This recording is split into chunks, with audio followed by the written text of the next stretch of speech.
Hello friend, this is Alpana Singh. तो देखिए friend, आज फिर से हम आप सभी लोगों के लिए सीटेट हिंदी पेडागोजी के एनसीईआरटी बेस पर आधारित 15 क्वेश्चंस लेकर के आए हैं, जो आप सभी लोगों के साथ मिलकर के डिस्कस करेंगे। ओके फ्रेंड्स, तो चलिए देखिए, हमारे चैनल को जो लोग अभी तक चैनल लाइक एवं सब्सक्राइब नहीं किया वो लोग कर दीजिए और अपने सभी दोस्तों को भी शेयर करिए ताकि सबको हेल्प मिल सके। जैसा कि आप लोगों का एग्जाम देखिए बहुत ही करीब आ गए हैं, बहुत ही नज़दीक आ गए हैं।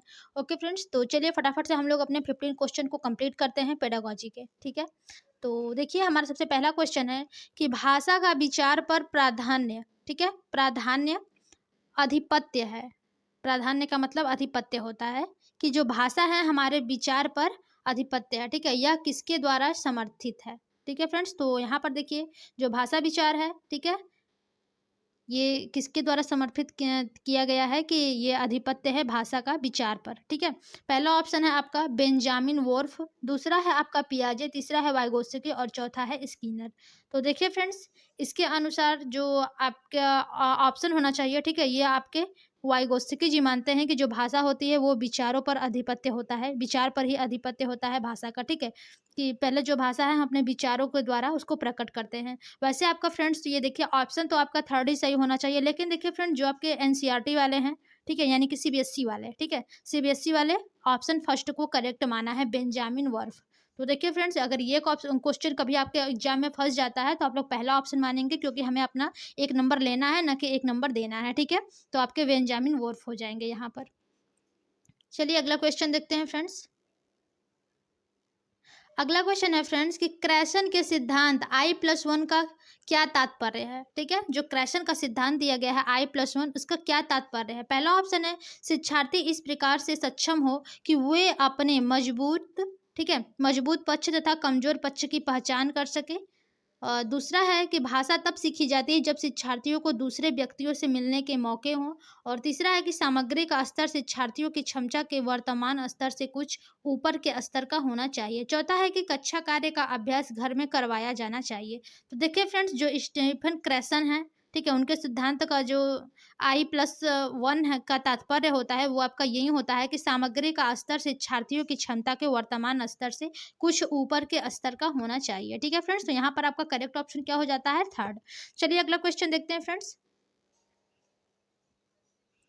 हमारा अगला क्वेश्चन है फ्रेंड्स कि बालिका संकोच के साथ बात करती है, ठीक है, जिससे कई बार संप्रेषण में व्यवधान होता है, यह रूब्रिक किस बात का आकलन करता है। ठीक है, यहाँ पर देखिए जो बालिका है वो संकोच के साथ बात करती है, जिससे कि कई बार संप्रेषण में जो है कि वो व्यवधान उत्पन्न हो जाता है। तो यहाँ पर पूछा गया है फ्रेंड्स कि यह रूब्रिक किस बात का आकलन करेगा। तो पहला ऑप्शन है उच्चारण, दूसरा ऑप्शन है व्याकरण, तीसरा ऑप्शन है प्रवाह और चौथा है आपका शब्द भंडार। ठीक है, तो यहाँ पर देखिए जो रुब्रिक है आपका फ्रेंड्स वो किस बात का आकलन करेगा। तो यहाँ पर जो करेक्ट ऑप्शन हो जाएगा वो प्रवाह पर। ठीक है, क्योंकि जो बालिका है वो संकोच के साथ बात कर रही है फ्रेंड, तो यहाँ पर उसके जो बोलने की क्षमता है, जो प्रवाह है, उसमें व्यवधान उत्पन्न हो जाता है। तो जो रुब्रिक है वो इसी बात का आकलन करता है, प्रवाह का। ठीक है, यहाँ पर देखिए करेक्ट ऑप्शन आपका थर्ड हो जाता है। चलिए अगला क्वेश्चन देखते हैं फ्रेंड्स। देखिए अगला क्वेश्चन है कि कक्षा 1 की अध्यापिका ने कक्षा में मौजूद वस्तुओं पर लेबल लगाए हुए हैं। ठीक है, जो कक्षा 1 की अध्यापिका है, जो भी कक्षा में यानी कि जो मौजूद वस्तुएं हैं, ठीक है, उस पे लेबल लगाए हुए हैं। उसने कक्षा की दीवारों पर शिक्षार्थियों के घर की भाषा में कहानियों और कविताओं के पोस्टर लगाए हैं। इस तरह से अध्यापिका क्या करना चाहती है। ठीक है, आई होप आप लोगों को ये क्वेश्चन समझ में आया होगा। तो ऑप्शन देखिए इसका क्या है कि बच्चों को अंग्रेजी सीखने में मदद करना चाहती है। फ्रेंड्स देखिए उसके जो दीवारों पे कहाँ शिक्षार्थियों की लगाई हुई है, कहाँ जो उसके कविता है, पोयम है, ठीक है, वो सब जो भी है तो वो उसके घर की भाषा में लगाई हुई। तो यहाँ पर अंग्रेजी भाषा सीखने को कैसे वो चाहती है। ठीक है, दूसरा है आपका ऑप्शन यहाँ पर, दूसरा ऑप्शन है मुद्रित लिखित समृद्ध परिवेश रचना चाहती है, ये आपका हो सकता है फ्रेंड्स। अगला है कि अपनी कक्षा को सजाना चाहती है ये, और चौथा है आपकी अपनी रचनात्मकता का प्रदर्शन करना चाहती है। तो यहाँ पर देखिए फ्रेंड जो सबसे करेक्ट होगा यही होगा कि मुद्रित या फिर लिखित समृद्ध परिवेश रचना चाहती है या फिर बनाना चाहती है। ठीक है, तो इसका करेक्ट ऑप्शन देखिए फ्रेंड जो होगा वो आपका सेकेंड होगा। ठीक है, चलिए अगला क्वेश्चन देखते हैं फ्रेंड्स। देखिए हमारा अगला क्वेश्चन है कि कक्षा 3 की अध्यापिका अपने विद्यार्थियों के वाचन कौशल का आकलन करना चाहती है, कौन सी गतिविधि उपयुक्त नहीं है। ठीक है, यहाँ पर फ्रेंड्स ध्यान से देखिएगा, नोट वाले क्वेश्चन पूछे गए हैं कि जो कक्षा 3 की अध्यापिका है वो अपने विद्यार्थियों के वाचन कौशल का आकलन करना चाहती है, तो कौन सी गतिविधि उपयुक्त नहीं है। ठीक है, पहला ऑप्शन है आपका फ्रेंड्स यहाँ पर कि बच्चों को पढ़ाई गई सामग्री से शब्दों के अर्थ बताने के लिए कहना, ये तो कुछ ठीक नहीं है फ्रेंड्स। ठीक है, और दूसरा है कि अपने प्रिय भोज्य पदार्थ का नाम बताने के लिए कहना, बिल्कुल सही है क्योंकि यहाँ पर वाचन कौशल बोल करके। ठीक है, और तीसरा है कि बच्चों को अपने आप का 4-5 वाक्यों में परिचय देने के लिए कहना, और चौथा है कि दिखाए गए चित्र का 3 वाक्यों में वर्णन करने के लिए कहना। तो देखिए फ्रेंड्स, पहला ऑप्शन क्या था कि बच्चों को पढ़ी गई सामग्री शब्दों से अर्थ बताने के लिए कहना है। तो यही देखिए जो वाचन कौशल के आकलन का करना चाहती है, तो कौन सी गतिविधि फ्रेंड्स अनुपयुक्त होगी। ठीक है, यानी कि उपयुक्त नहीं होगी, तो आपका यह पहला ही ऑप्शन हो जाएगा यहाँ पर, जो कि यही गलत है फ्रेंड्स, जो गलत है वही आपका सही होगा। ठीक है, तो पहला ही ऑप्शन आपका करेक्ट हो जाएगा। चलिए अगला क्वेश्चन देखते हैं फ्रेंड्स। अगला क्वेश्चन है कि भाषा कौशल के संबंध में कौन सा कथन सही है। ठीक है, बताना है फ्रेंड्स आपको कि भाषा कौशल के संबंध में कौन सा कथन सही है। पहला है श्रवण और पठन उत्पादक कौशल है, दूसरा है श्रवण और वाचन ग्राह्य कौशल है, और तीसरा है कि श्रवण उत्पादन कौशल है, पठन ग्राह्य कौशल है, चौथा है कि जो श्रवण है वो ग्राह्य है जबकि वाचन जो है वो उत्पादक कौशल है। तो देखिए फ्रेंड्स, इसका जो करेक्ट ऑप्शन होगा वो आपका कौन सा सही हो जाएगा, फोर्थ ही सही होगा कि जो श्रवण है सुन करके आप ग्रहण करते हैं, ठीक है, जबकि जो वाचन है बोल करके आप उत्पादक यानी कि अभिव्यक्त करते हैं। ठीक है, तो यही आपका सही हो जाएगा। यहाँ पर देखिए श्रवण उत्पादक कौशल है, ये आपका गलत होगा। यहाँ पर है श्रवण और वाचन दोनों ही ग्राह्य कौशल, तो ये बिल्कुल गलत है। पहला क्या दिया था कि श्रवण और पठन उत्पादक कौशल है, ये भी आपका गलत होगा। तो देखिए फ्रेंड्स, सबसे करेक्ट ऑप्शन जो बचता है वो आपका फोर्थ हो जाता है। ठीक है, चलिए अगला क्वेश्चन देखते हैं फ्रेंड्स। देखिए अगला क्वेश्चन है कि भाषा की कक्षा में अध्यापिका बच्चों को एक गतिविधि करवाती है जिसमें विद्यार्थी पाठ्य सामग्री की ओर दौड़ कर जाते हैं, फिर अपने सहपाठी को वापस आकर पाठ्यवस्तु की सामग्री बताते हैं। इस गतिविधि को क्या कहा जाएगा। ठीक है, यहाँ पर फ्रेंड्स आपसे क्या पूछा गया है कि जो भाषा की कक्षा में अध्यापिका है, ठीक है, वो बच्चों की यानी कि बच्चों को एक गतिविधि कराती है, यानी कि कोई कार्य कराती है जिसमें जो विद्यार्थी होते हैं वो पाठ्य सामग्री की ओर दौड़ कर जाते हैं। ठीक है, फिर अपने सहपाठी को वापस आकर पाठ्यवस्तु की सामग्री बताते हैं। तो इस जो गतिविधि है ये, इसको क्या कहा जाएगा। पहला है पहला है रनिंग टेक्स्ट, दूसरा है आपका रनिंग श्रुतलेख, तीसरा है डम्ब सिराज, चौथा है आपका जिक्सा डिक्टेशन। ठीक है, तो यहाँ पर देखिए जो ये गतिविधि कहा जाएगा उसको, जो इसका राइट ऑप्शन हो जाएगा फ्रेंड, यहाँ पर हो जाएगा रनिंग श्रुतलेख। ठीक है, रनिंग, क्योंकि उसने दौड़ कर गया है। ठीक है, तो यहाँ पर आपका सेकंड ऑप्शन सही हो जाएगा।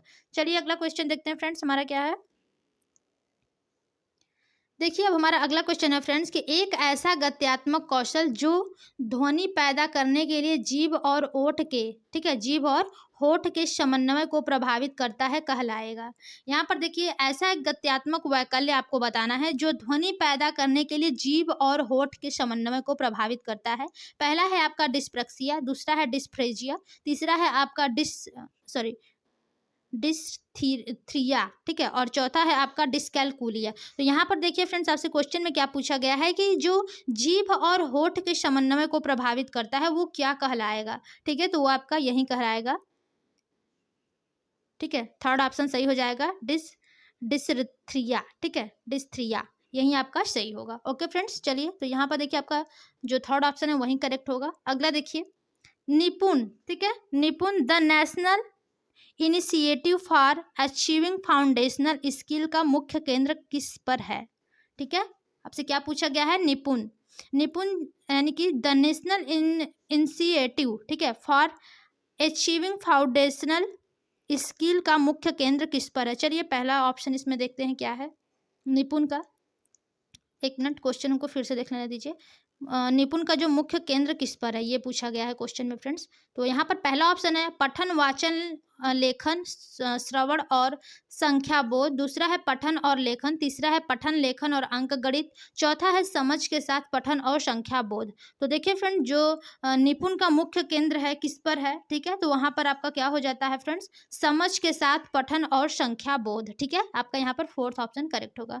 अगला क्वेश्चन है फ्रेंड्स कि निम्नलिखित में से कौन सा भाषा परीक्षण विद्यार्थी की किसी विशिष्ट कार्य से संबंधित उस उपलब्धि का मापन करता है जिसकी उसे बाद में इस्तेमाल की आवश्यकता है। ठीक है, यहाँ पर फ्रेंड्स देखिए, आपको बताना है कि ऐसा कौन सा भाषा परीक्षण विद्यार्थी की किसी विशिष्ट कार्य से संबंधित उस उपलब्धि का मापन करता है जिसकी उसे बाद में इस्तेमाल की आवश्यकता है। तो पहला है वस्तुनिष्ठ परीक्षण, दूसरा है सक्षमता परीक्षण, तीसरा ऑप्शन है निपुणता परीक्षण और चौथा है आपका उत्पादक परीक्षण। तो इसका जो करेक्ट ऑप्शन होगा फ्रेंड्स वो आपका क्या हो जाएगा, 1 मिनट। चलिए देखिए फ्रेंड्स, ये जो आपका क्वेश्चन पूछा गया था कि भाषा परीक्षण विद्यार्थी किसी विशिष्ट कार्य से संबंधित उस उपलब्धि का मापन करता है जिसकी उसे बाद में इस्तेमाल की अवस्था होती है, ठीक है, आवश्यकता होती है। तो यहाँ पर सबसे करेक्ट जो होगा फ्रेंड्स वो आपका निपुणता परीक्षण होगा। ठीक है, आपका करेक्ट ऑप्शन क्या हो जाएगा फ्रेंड, थर्ड। ठीक है, चलिए अगला क्वेश्चन देख लेते हैं फ्रेंड्स, हमारा क्या है। देखिए फ्रेंड्स, हमारा अगला क्वेश्चन है कि कक्षा 4 के शिक्षार्थियों के लेखन कौशल, ठीक है, कक्षा 4 के शिक्षार्थियों के लेखन कौशल का मूल्यांकन करने के लिए परीक्षण तकनीक इस प्रकार की होनी चाहिए कि वह शिक्षार्थी की इस बात का आकलन कर सके कि वह, पहला ऑप्शन है श्रुत लेख कर सकता है, दूसरा है अच्छी लिखावट में उत्तर लिख सकता है, तीसरा है युक्ति संगत और व्यवस्थित रूप से विचार अभिव्यक्त कर सके, चौथा है प्रश्नों को समझकर अपने उत्तर लिख सके। तो देखिए फ्रेंड्स, आपसे क्वेश्चन में क्या पूछा था कि लेखन कौशल का मूल्यांकन करने के लिए परीक्षण तकनीक इस प्रकार की होनी चाहिए कि वह शिक्षार्थी की इस बात का आकलन कर सके कि वह, तो यहाँ पर देखिए जो सबसे करेक्ट ऑप्शन फ्रेंड्स हो जाएगा वो आपका क्या हो जाएगा कि वह युक्ति संगत और व्यवस्थित रूप से विचार अभिव्यक्त कर सके। ठीक है, आपका देखिए फ्रेंड्स इसका जो करेक्ट ऑप्शन होगा वो थर्ड होगा। ठीक है, चलिए अगले क्वेश्चन की ओर चलते हैं फ्रेंड्स। देखिए हमारा अगला क्वेश्चन है यहाँ पर कि लोगों का एक समूह जो भाषा के प्रयोग के संबंध में भाषिक मानकों के एक प्रतिमान सेट को साझा करता है क्या कहलाता है। ठीक है, यहाँ पर फ्रेंड्स आपको बताना है कि जो लोगों का एक समूह होता है जो भाषा के प्रयोग के संबंध में भाषिक मानकों के एक प्रतिमान सेट को साझा करता है तो वो क्या कहलाता है। पहला है भाषा रजिस्टर यानी कि भाषा प्रयुक्ति, दूसरा है आपका वाक समुदाय, तीसरा है बोली समुदाय और चौथा है वाक रजिस्टर यानी कि प्रयुक्ति। तो देखिए फ्रेंड्स, यहाँ पर जो सबसे करेक्ट आंसर यहाँ पर हो जाएगा कि जो भाषिक मानकों के एक प्रतिमान यानी कि सेट को साझा करता है तो वो क्या कहलाता है फ्रेंड्स, तो वो आपका क्या हो जाएगा, वाक समुदाय। ठीक है, क्योंकि यहाँ पर भाषिक यानी कि सेट प्रतिमान साझा करने के लिए बोला है तो वाक यानी कि आप बोल करके, ठीक है, तो यहाँ पर वाक समुदाय आपका हो जाएगा। चलिए अगला क्वेश्चन देखते हैं फ्रेंड्स।